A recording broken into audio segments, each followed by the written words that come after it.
రవితేజ హీరోగా బోయపాటి శ్రీను దర్శకత్వంలో తెరకెక్కిన చిత్రం భద్ర నేటికి 27 పూర్తయింది. రొమాంటిక్ యాక్షన్ డ్రామాగా ప్రేక్షకులను అలరించిన ఈ సినిమా కథను అల్లు అర్జున్, ఎన్టీఆర్ ఇద్దరూ మిస్ చేసుకోవడంతో రవితేజ అకౌంట్లోకి చేరిన ఆసక్తికర విషయం చాలా మందికి తెలియదు. భద్ర సినిమా కథను బోయపాటి మొదట నాకు చెప్పారు. ఆ కాన్సెప్ట్ చాలా నచ్చింది, కానీ డేట్లు కుదరకపోవడంతో దాన్ని వదిలేయాల్సి వచ్చింది. ఆ సమయంలో నేను ఆర్య సినిమా సెట్స్లో ఉన్నాను. దాన్ని పూర్తి చేయడానికి ఎక్కువ సమయం పడుతుందని బోయపాటికి తెలిపాను. ఆ కథను దిల్ రాజుకి చెప్పడంతో ఆయన నిర్మాణానికి మద్దతు ఇచ్చారు. అందుకే ఆ సినిమాలో థ్యాంక్స్ కార్డుపై నా పేరు వచ్చిందని అల్లు అర్జున్ ఓ సందర్భంలో చెప్పారు. అప్పటి నుంచి బోయపాటి బన్నీ కాంబినేషన్లో ఎన్నో కథలు మధ్యలోనే ఆగిపోయాయి. చివరకు ఈ జంట సరైనోడు చిత్రంతో ప్రేక్షకుల ముందుకి వచ్చారు. అలాగే ఈ సినిమా కథను చేయడానికి ఎన్టీఆర్కి కూడా అవకాశం వచ్చిందట. భద్ర సినిమా కథను బోయపాటి నాకు వినిపించినప్పుడు నిజంగా భయపడ్డాను. ఆయన కథ చెప్పే విధానం నన్ను భయపెట్టింది.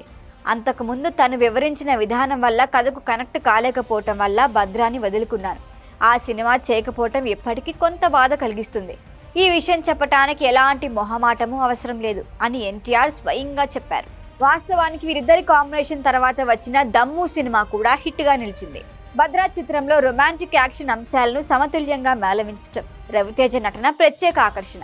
బోయపాటి శ్రీను దర్శకత్వంలో సాంకేతిక నైపుణ్యం, కథలోని ఎమోషనల్ టచ్, యాక్షన్ సన్నివేశాల సమన్వయం ప్రేక్షకులపై సూపర్ ఇంపాక్ట్ సాధించాయి.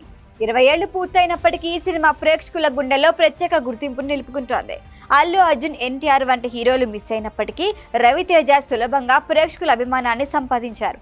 ఈ సినిమా విజయంతో బోయపాటి, రవితేజ జంట తెలుగు సినిమా పరిశ్రమలో గుర్తింపు పొందింది.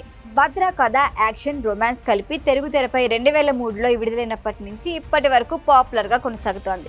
హిట్గా నిలిచిన ఈ సినిమా ఇప్పటికీ సీనియర్ మరియు యువ ప్రేక్షకుల్లోనూ సక్సెస్ఫుల్ స్టోరీగా గుర్తించబడుతోంది.